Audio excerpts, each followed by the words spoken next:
Good morning. Good morning. Good morning.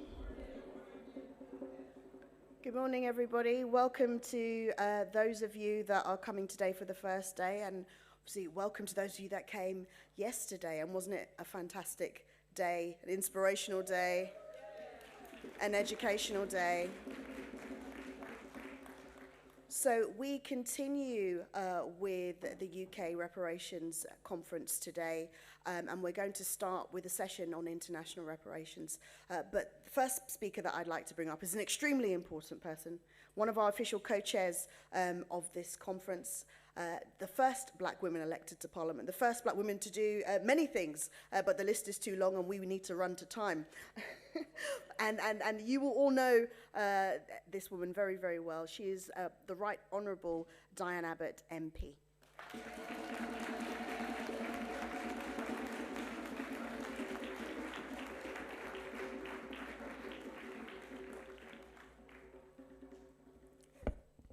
Okay, let's say it again. Good morning. Good morning. I didn't quite hear that. Good morning. Good morning. It's a great pleasure to speak and to be the co-chair at this very important conference. And first of all, I want to give my congratulations to Barbara Addy, the member for Streatham, without whose energy and commitment this conference wouldn't have happened.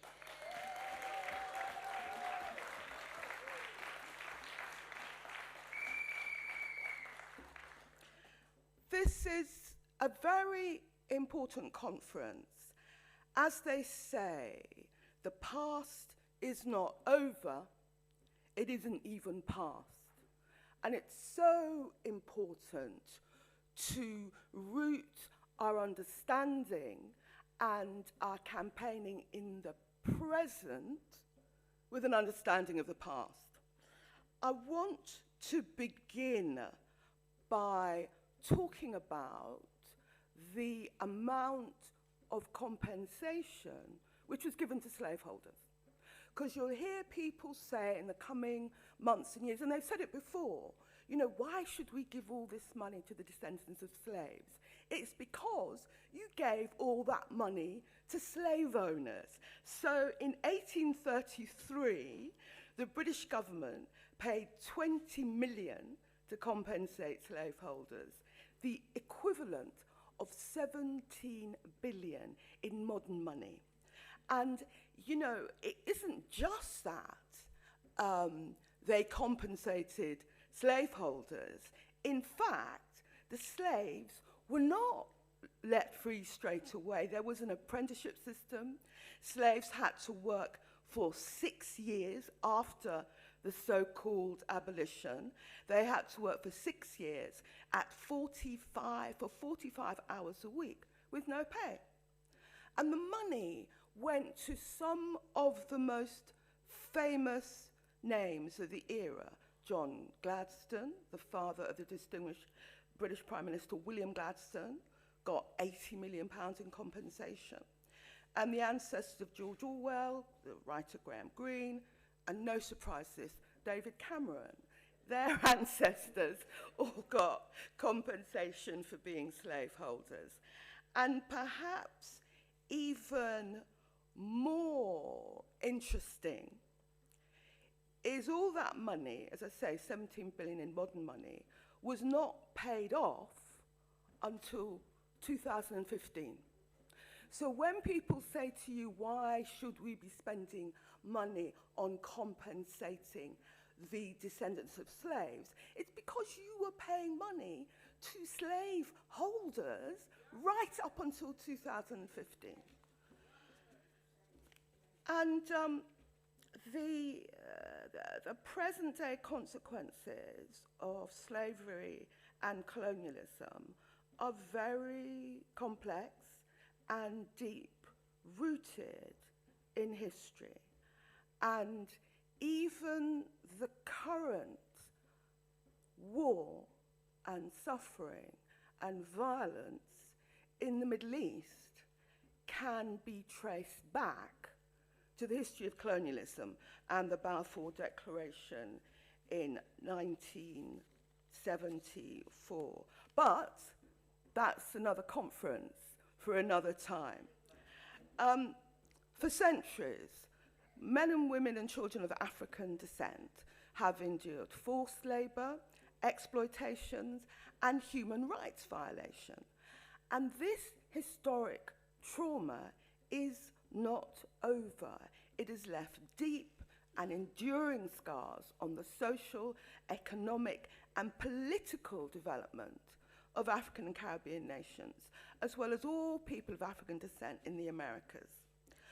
So as we approach the bicentenary of the so-called scramble for Africa, one of the most shameful periods in history, we must reflect on the dark legacy of colonialism. European powers competed for plunder, conquest, colonies, and money. Money. Slavery and slaveholding wasn't just an individual decision or activity. It was the foundation of the wealth of Western Europe and the Americas today. And that's another reason why we should be calling for reparations. But reparations is not just about compensating people for past wrongs. They are a collective responsibility to address these systemic injustices. And the wealth amassed and based in centuries of exploitation continues to cast a long shadow. Reparations are not about casting blame on the present generation, and reparations can take various forms.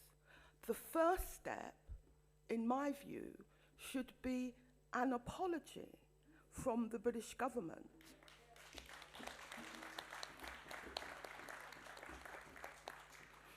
My colleague, the member for Streatham, actually stood up in Parliament and asked Rishi Sunak for an apology. You won't be surprised to hear he didn't give her an apology, but we will make him give us an apology.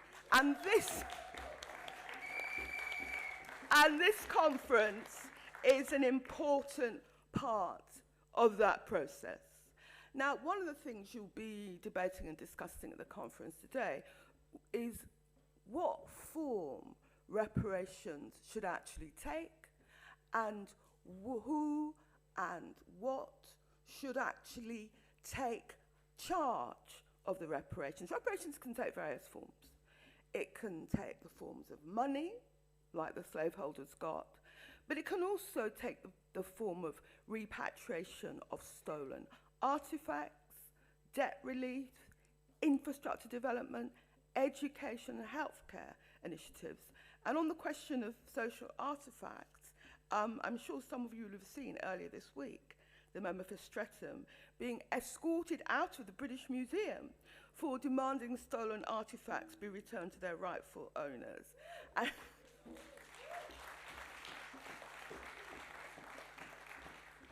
And let us remember, because British museums have only recently started to make this clear, that these objects were stolen with no recompense from former colonies and former parts of the British Empire. Very slowly, these artifacts are being returned to the communities and the countries that made them, but it's very slow. And I was very struck. One of the Cambridge colleges, Balliol, who, as it happens, the master of Balliol College is a woman of colour, and she tried to get the objects in Balliol College which belong to Africa repatriated. I mean, they're stolen artifacts. They don't belong to Balliol College or the British. And would you believe that past and present students of Balliol took her to court and got the repatriation of these objects blocked? And, you know, why it's so important to have a conference like this is because we need to shed light and we need to stop this idea that any of these objects actually belong to the institution and to this country in the here and now. History is so important. So finally, I would like to emphasize that this conference takes place during Black History Month. It is very important to comprehend our past, regardless of our place of birth or our parents' origins. And as we engage in discussions today about achieving reparations, we are actively contributing to the remaking and the illuminating of history, and by addressing the historical injustices inflicted on people of African descent, we can collectively work towards a more equitable and just world in former colonies, in current colonies, in colonies which, although they are free in name, remain colonized in economically and in reality. So this conference is important. As I said at the beginning, the past isn't past, and we are here to increase our understanding and to campaign for a better future. Thank you very much.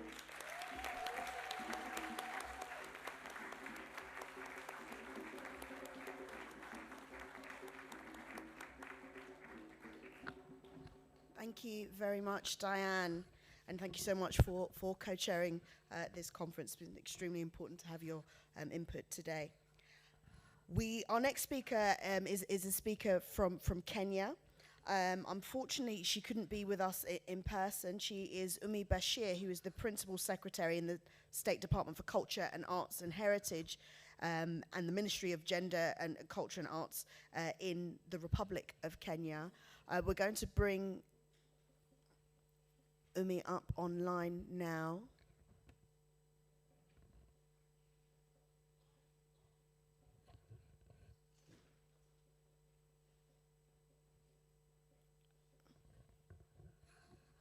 Thank you.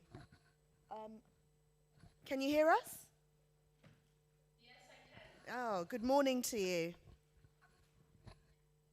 Good afternoon from my side. Oh, good afternoon from your side. We're very pleased to have you here with us today. Thank you so much. I'm very honored to be part of this journey together with everyone who's on board. My name is Ummi Bashir. I am the Principal Secretary for the State Department of Culture, the Arts and Heritage in the Ministry of Gender, Culture, the Arts and Heritage in the Republic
Thank you so very much for your contribution, and we were so sorry not to be able to meet you in person, but we hope we'll be able to do so in months, and that's definitely something that we'll be having some words with the British High Commission about. But thank you very much, Ummi Bashir. We're going to go straight on to our next speaker, who is Robin Walker. Robin Walker is a very well-known historian. He has a presentation for us today.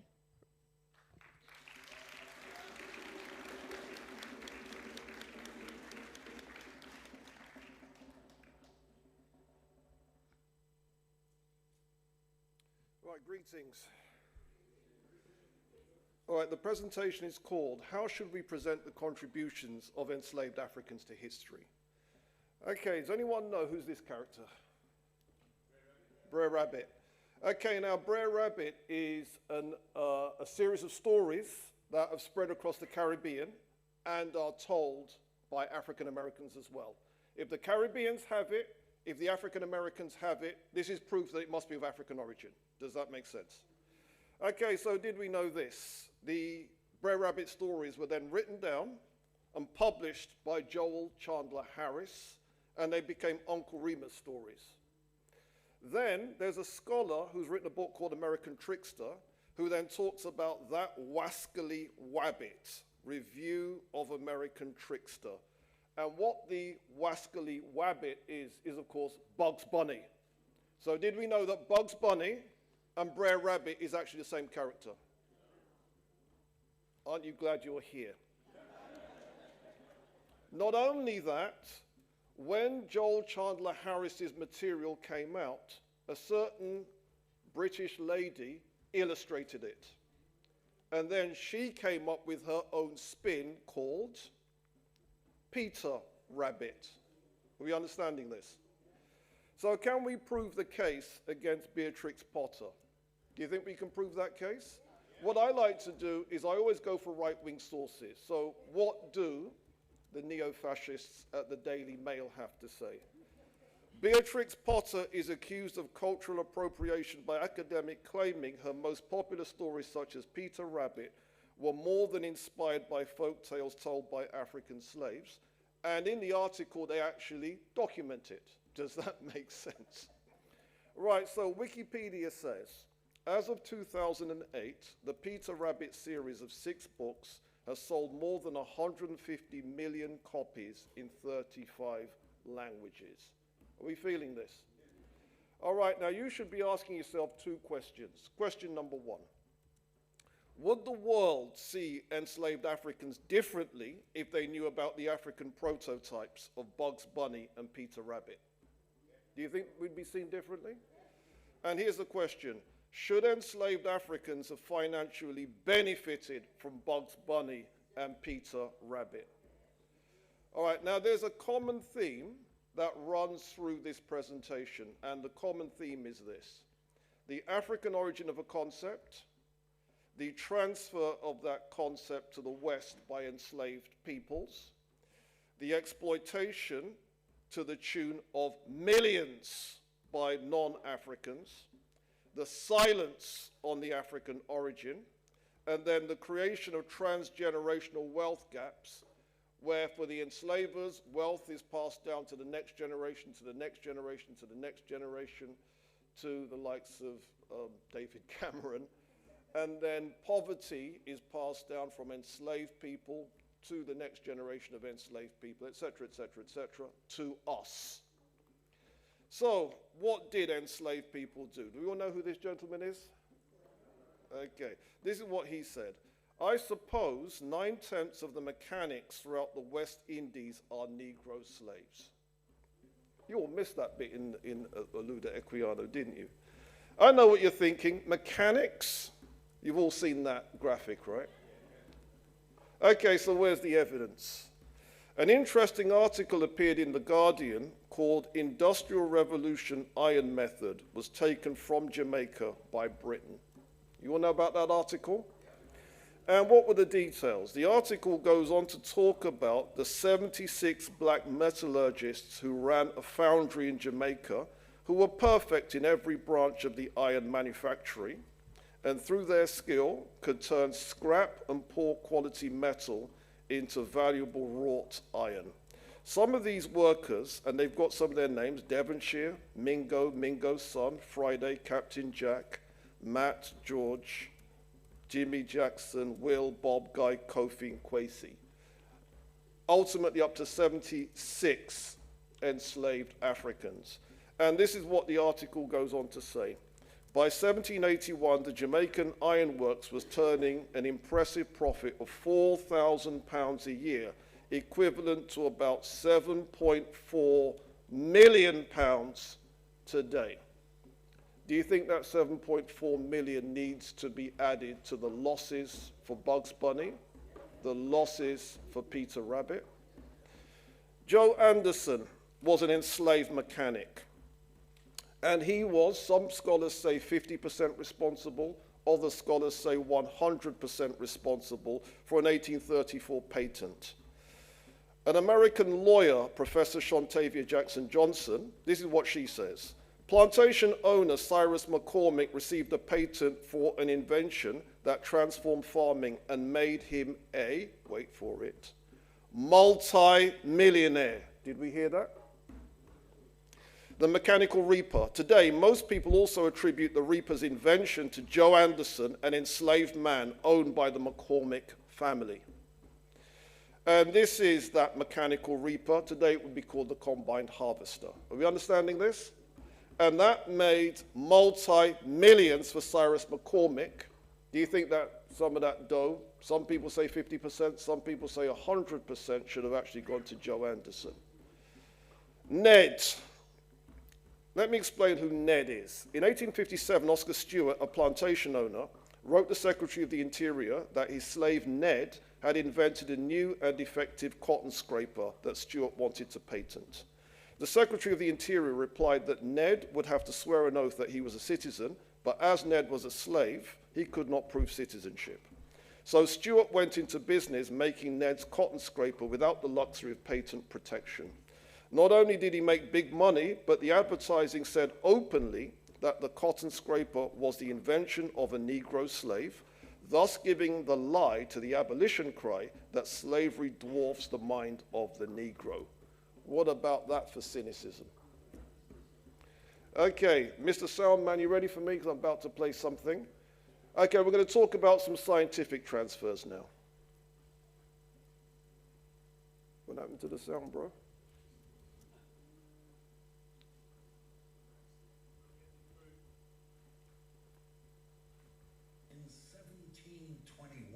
Oh, let me play that again. Consider the fortune of the person who, in effect, invented vaccination, introduced vaccination to America in 1721. That has to be the biggest fortune in the history of medicine, right?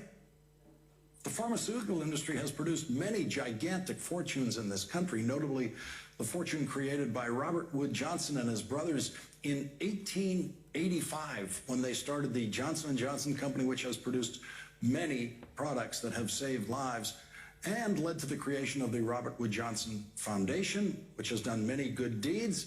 And that fortune has provided for generation upon generation of some members of the class that used to be known as the idle rich.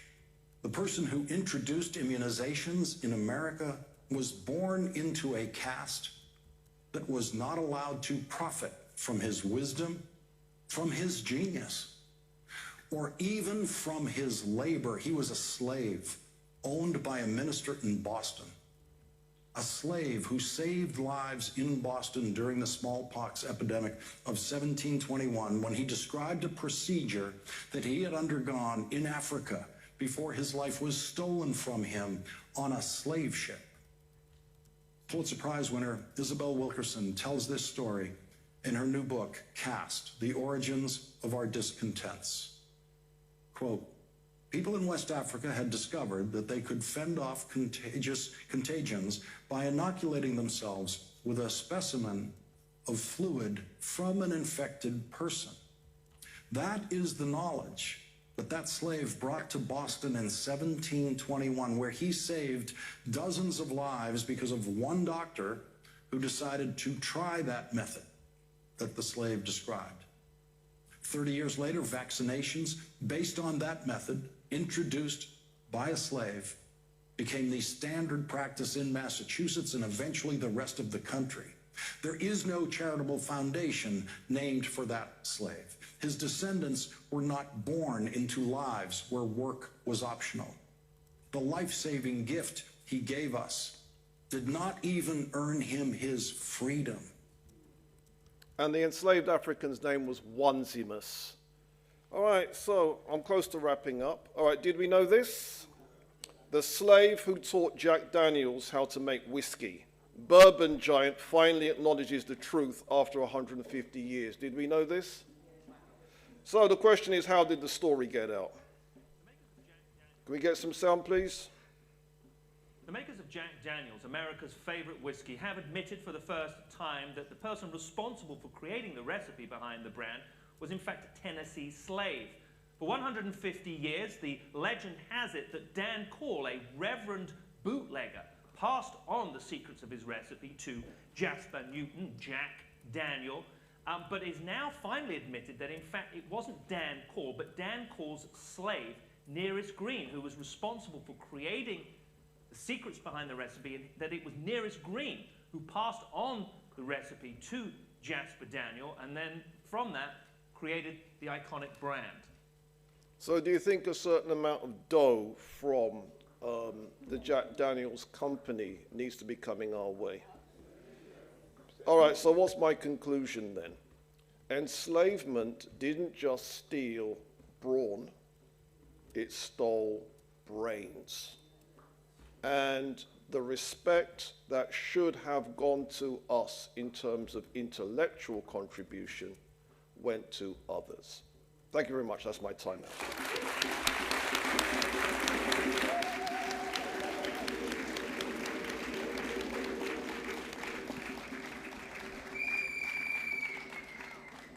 Thank you very much. Thank you. I'm really, really sorry that we are running behind time. So anybody on the Zoom who is waiting for the next session, please do bear with us. We have one more speaker, and a very important one at that. I just want to check Dr. Maulana Karenga is on.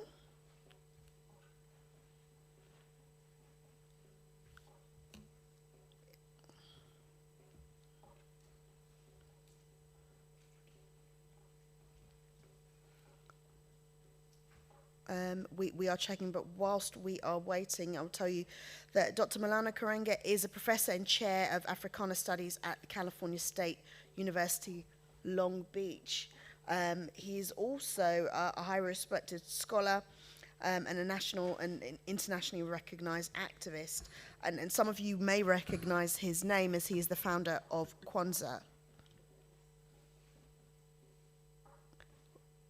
And we are just waiting to see if he has logged in. Ah.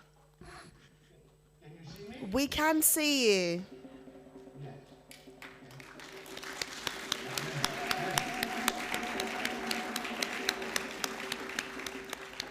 Thank you so much for joining us today. I'm glad to be here.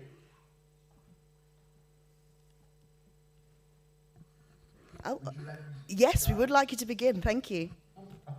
Okay. Thank you, sir. Habari sisters and brothers, friends, allies, and guests. On behalf of my organization, the African American Culture Center, I bring you warm greetings of solidarity and continued struggle from the battlefields and battlefront of North America. We say to you, Karibuni, welcome. Among us, you will always find your family in a peaceful place, and we wish for you blessings without number and all good things without end. And we bear witness as an African people that as our beginning was great and good, so shall our development to an eternity be, if we dare struggle, speak truth, do justice, and walk in the way of righteousness. So thank you for this invitation to come and share with you some thoughts on the ethics of reparation and the need to struggle, to be ourselves, free ourselves, and contribute to an expanding realm of human freedom in the world. As a new and expanded round of reparations discussion take place in the public square and in the current global political environment, it is vital for us as African people to maintain control of how we define and pursue this world historical project. Indeed, it is important for us to look back, remember, and reflect, and learn the rich and enduring lessons of our history so that we can honor the call of the Honorable Marcus Garvey when he said, "Up, you mighty race, you can accomplish what you will."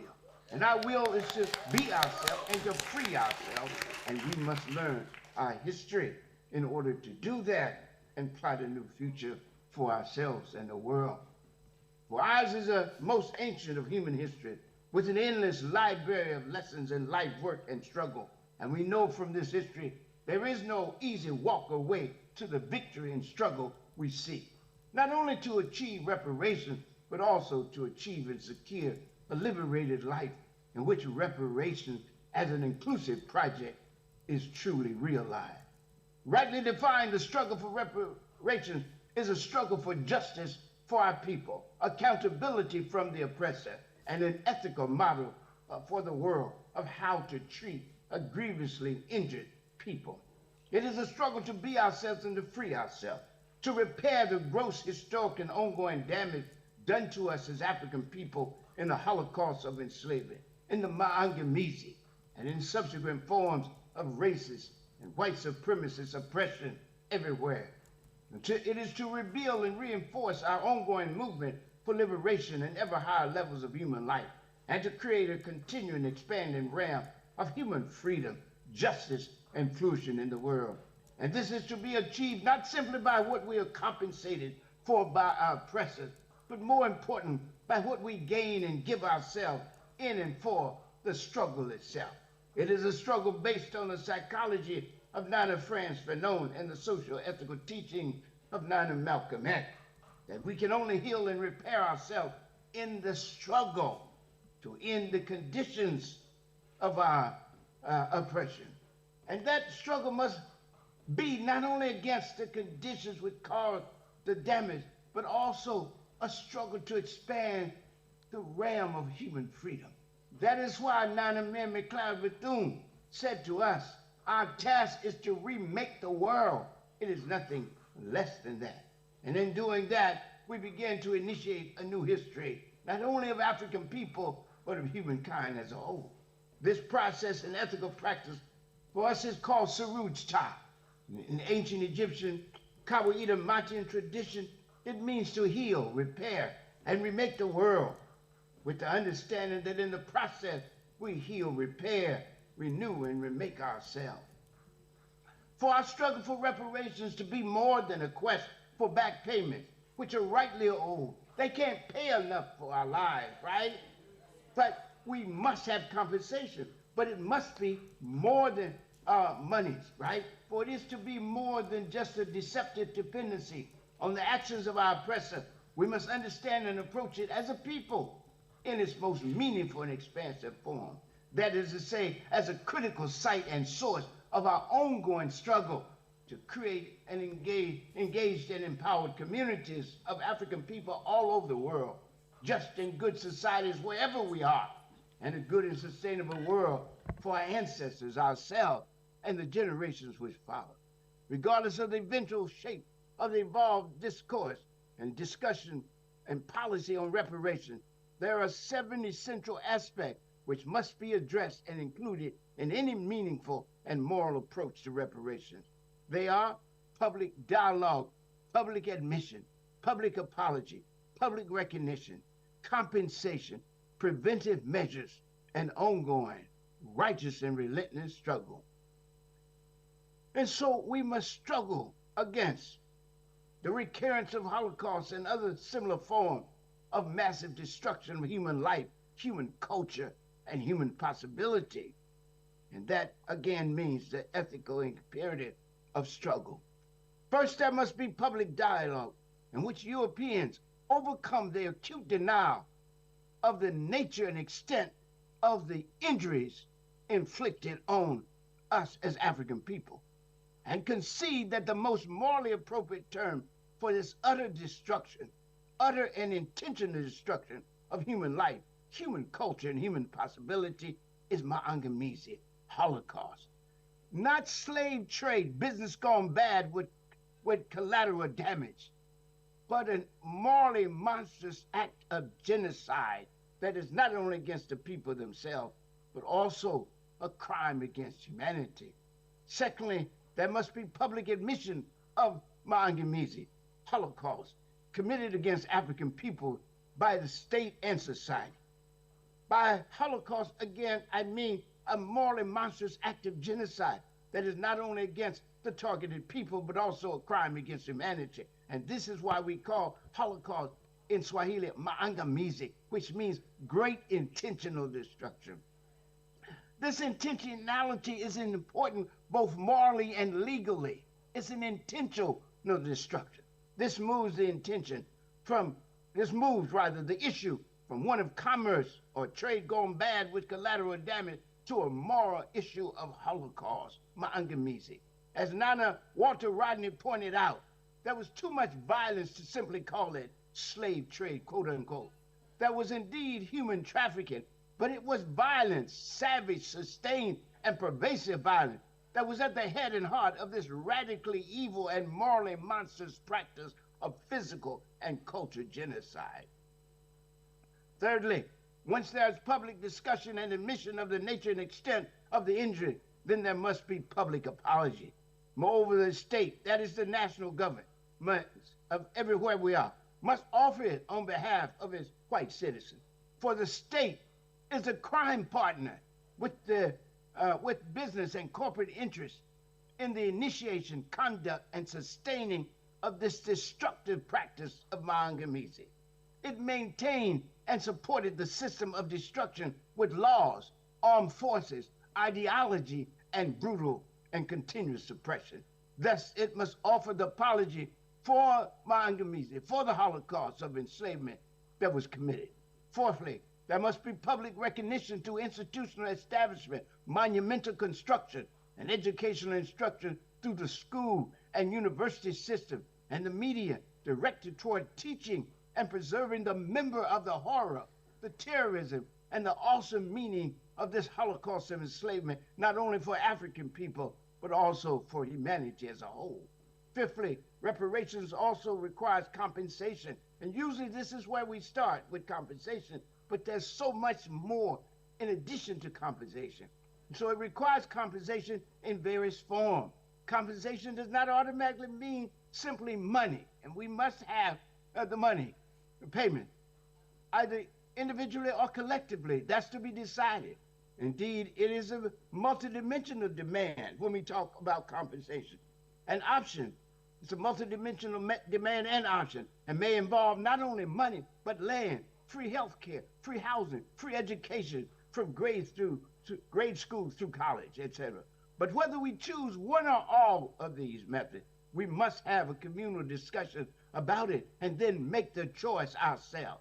Moreover, compensation as an issue is not simply compensation for lost labor, but for the comprehensive injury, the brutal destruction, the savage suppression of African life, African cultures, and African possibility during the Maangamizi, the Holocaust of enslavement, as well as subsequent forms of oppression, racist oppression, radically evil oppression, and their all historical and ongoing effect. Also, reparation requires preventive measures, institutions, processes, and practices to preclude the reoccurrence of such massive destruction of human life, human culture, and human possibility of African people. This again means that we must see and approach the reparations struggle as part and parcel of our overall struggle for freedom and justice, equality, and power in and over our destiny and daily life. In a word, the struggle for liberation is at the heart of our struggle for reparations. And finally, our reparations struggle requires righteous and relentless struggle to achieve any real reparation. Our reparations require righteous and relentless struggle. That's the last point and key to everything else we've said. Reparations require righteous and relentless struggle to achieve any real reparation. For again, an inclusive reparation required we practice Suruj's time, repairing, renewing, and remaking ourselves in the process and practice of remaking the world. As Nana Frederick Douglass taught, without struggle, there's no progress. And as Nana Fanon taught, the process and practice of liberating struggle is the context in which we transform ourselves and transform the world. For as Nana, Dr. Mir McLeod Bethune said, our task is to remake the world. It is nothing less than this. Our struggle for reparations then is and must be an inclusive project, I repeat, which seeks to repair the gross and ongoing injury of one of the greatest holocausts in human history, the Holocaust of African enslavement, the Maangamizi. And this essentially means to produce, in the midst of struggle, a process by which we, the injured people, not only self-consciously understand and assert ourselves in ongoing efforts to free ourselves and be ourselves, to restore our wholeness and our well-being, Black people, right? And to achieve our freedom. But it also rightly means seeing ourselves as continuing our ancient ancestral struggle of expanding the realm of human freedom and flourishing and bringing good into the world. Thus, reparations as a world-encompassing African ethical idea and practice of repairing, restoring, and remaking the world in the process and practice of repairing, renewing, and remaking ourselves. Indeed, this translates again as a world-encompassing project, an ethical project worthy of our collective vocation as a people. It also ensures and proves that our movement is more than a mobilization for money, although we need it and require it and deserve it, right? But that it is tied to this overall struggle for African and human good in the world and the well-being of the world itself and all is in it. And so we must be clear about how we define reparations as an ethical principle, pursue it as a personal and social practice, and achieve it as a goal of my rightness and good in and for the world. And if reparations is to be our collective vocation, we must involve our people on every level, expand our presence in the major institutions of our community and society and the world, and dare to impact and shape vital social discourse and policy. We can understand ourselves then as injured physicians. I want to stress this. I want us to understand ourselves in the process and practice of reparations as injured physicians who have the capacity to and must heal and repair ourselves in the process and practice of repairing, renewing, and remaking the world, transforming it into an ever-expanding realm of freedom, justice, and human flourishing. We are indeed our own liberators, right? We must realize that. We are our own liberation, and no matter our own liberators, and no matter how numerous or sincere our allies are, those who would be free must strike the first, the final, and decisive blow. Given this understanding, as we said so often, in the context of the pathology of oppression, and oppression is a pathology, right, of the oppressor, right? In the context of the pathology of oppression, there is no reliable remedy except resistance, no medical or social strategy worthy of the name that does not privilege and promote struggle. And there is no future possibility of flourishing except that forged on the battlefield for a new world and a new history and a new hope for humankind. This is our duty then, to know our past and honor it, to engage our present and improve it, and to imagine a whole new future and to forge it in the most ethical, effective, and expansive way. And this too, Black people, African people all over the world, continue the struggle, keep the faith, hold the line, love and respect our people and each other, practice the Nguzo Saba, Umoja, unity, Kujichagulia, self-determination, Ujima, collective working responsibility, Ujamaa, cooperative economics, Nia, purpose, Kuumba, creativity, and Imani, faith. Then also seek and speak truth, do and demand justice, be constantly concerned with the well-being of the world and all in it, and dare help rebuild the overarching global movement that prefigures and makes possible the good world we all want and deserve to live in and leave as a legacy worthy of the name and history African. Hotep, Ashe.